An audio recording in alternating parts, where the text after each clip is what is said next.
So welcome back to my channel. Recently I've been reviewing some of my older photos in my viewer or my edit program, which is Darktable, and I looked at some pretty old images from 2002 and 2003 where I bought my first digital DSLR camera, and I was actually amazed how nice these images looked. They were 2000 by 3000 in resolution. That means 6 megapixel. Doesn't sound like much, but actually if you want to print them out, you can print pretty decent A4 images, and you can enlarge the resolution in intelligent programs like Photoshop and actually get bigger images, not with higher resolving power, so you don't get more detail in the images, but you won't see pixelation at least. And I like these images that I saw very much, so I picked up my old camera and I want to do a review of it.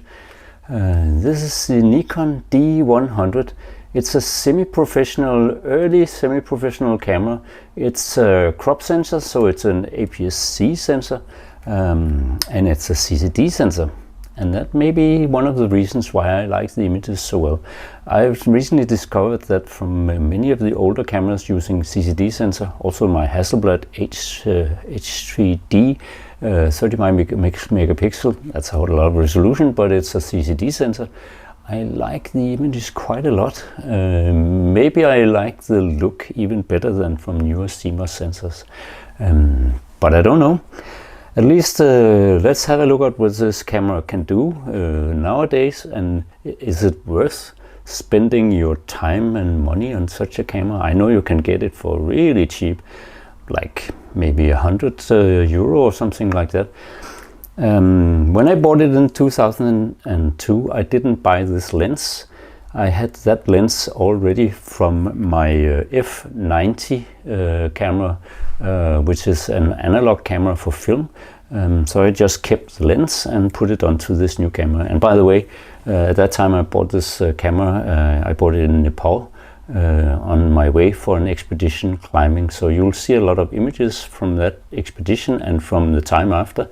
I actually used this camera with this lens. Primarily I bought some other lenses as well, but primarily this lens for more than 3 years. The lens that I'm using, and have also been using the last previous days reviewing this camera, is a 35 to 70 millimeter, very sort of normal kit lens for these cameras. At least it was a kit lens for the analog cameras. I think that these were born with an 18 to 50 millimeter or something like that, but I just bought the house back then in 2002, and I kept this lens. And of course on a crop sensor 35 millimeter, it's not very wide, so I also bought a wide angle lens very soon after. But let's have a look at what this camera can do. On the front of the camera you have over here you have a depth of field button, so you actually can stop down and see the depth of field in your images before pressing the shutter. And you have the normal selector here for the autofocus, if you're doing it manually, if you have it in single shot mode or in continuous mode. So that's very nice. On top the dial is pretty unusual because you can set your normal pattern, the one with the program manual, aperture priority, shutter priority, and the program mode. You can set this up here. But also if you want to change the ISO, you just turn it to ISO, and you can change it from 200, which is the lowest, to 1600. And then there's also some higher settings, but on this camera I have never used it beyond 800, and I don't think the pictures are very nice if you go beyond 800. You can also set the white balance and the quality of the images that you produce in the camera. So that's all selected directly here, and that's very nice because you only have to then turn this and then use the dials on the back or the front depending on what you're setting. So that's quite nice. For the professional cameras from Nikon don't have a flash, but this one actually has a pop-up flash, a small one, and they continued to have it. I think they have it on the D200 and D300 as well, but I don't remember about the D500, which is the last camera in this series. So the D500 was very expensive, very much professional camera, but with a crop sensor.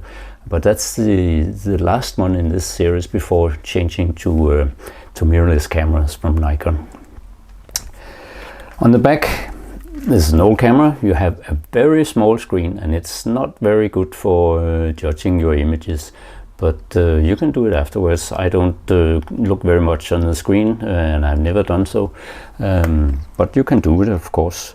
And this is the normal settings here, so you can change a lot of things, and you also have this multi button here for changing settings and going around your images if you want to look at them.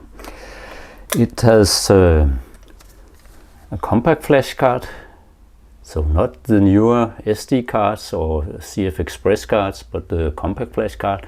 And on this one, which is only 1 GB, you actually can store several hundred images. So they don't take much space, and that's a big thing, a very good thing.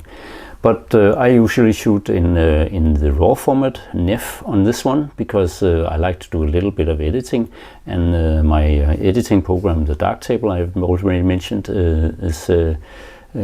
does like these images very much, so no problem with them. My hasselblad cameras, hasselblad images doesn't go into Darktable, but these do, and of course they're also very old. Battery life, even with these old batteries that I've had for many years, is quite decent. It's an ENEL3 battery, but to make it better for photographing, to make it better to photograph portraits, I bought this, and it just goes into the bottom of the camera here and screws onto it and connects via the battery door, and when it's finally all the way screwed in, I can put this battery in as well, and then I have 2 batteries here for even double the living time of this battery, but it's quite decent. So now I have a camera that I can hold like this, or I can hold it like this, and there's also, of course, a shutter button and the dial, normal dials like that you want on the camera, also on the battery grip. So very nice to use for portrait photography. Of course, it's a bit heavy then. I took, as I said, I bought this in Nepal, and the first time I went to take images with this one when I was on an expedition to some unclimbed mountains in the northeastern part of Nepal. We actually climbed 2 mountains as the first people in the world. That was quite amazing.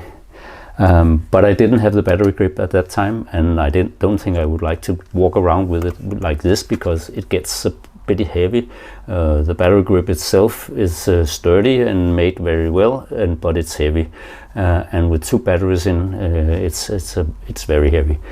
But as I said, the battery life is not bad on this one, so I didn't notice on the way. I took a lot of images. I think I only had to charge the battery a single time, so there was no problem. I like the camera very much.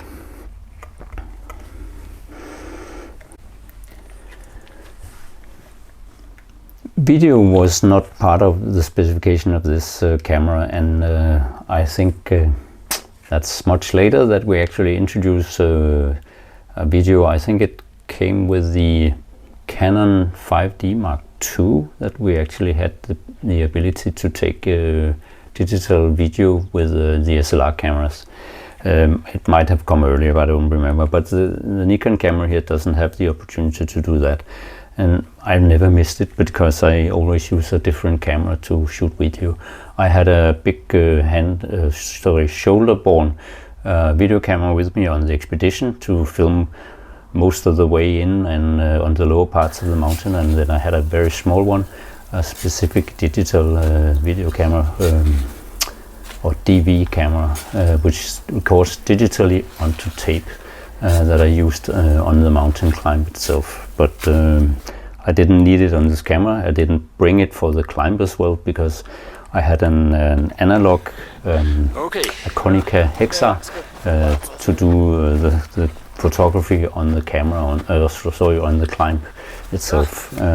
So this was more for lower parts of the mountain and for sort of the trek in, where there's a lot of cultural stuff you can take images of, and of course beautiful nature scenes as well.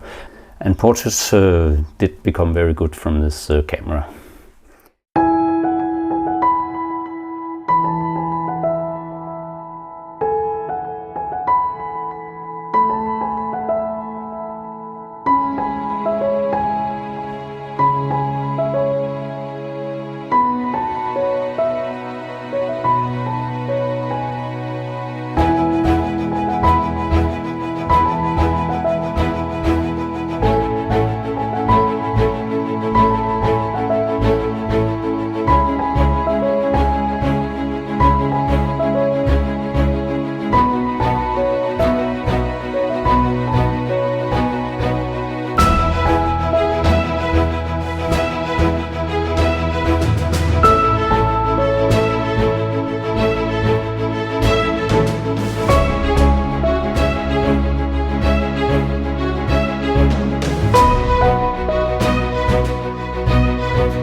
So I hope you liked the images you saw from this Nikon D100 camera, the first of Nikon's digital SLRs.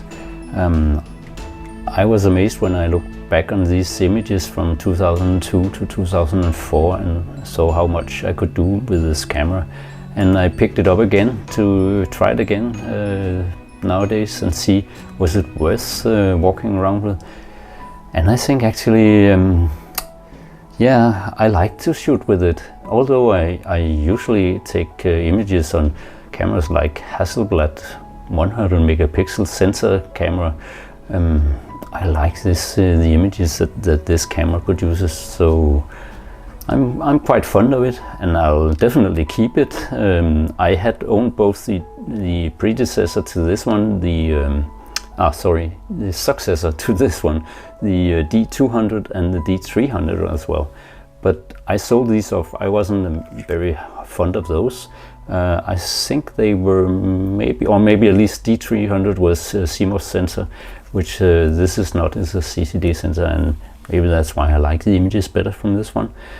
And I think for most shooting, I don't need no more than 6 megapixel. I can print images in my books, of which I've written 21 books about mountaineering and photography.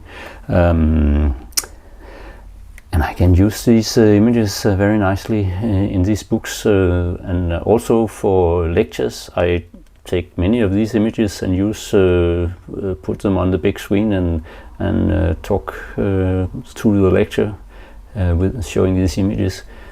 That's nice. So I hope you liked this review, and if you did, please hit the like button and also subscribe to my channel so you can get more videos from my side.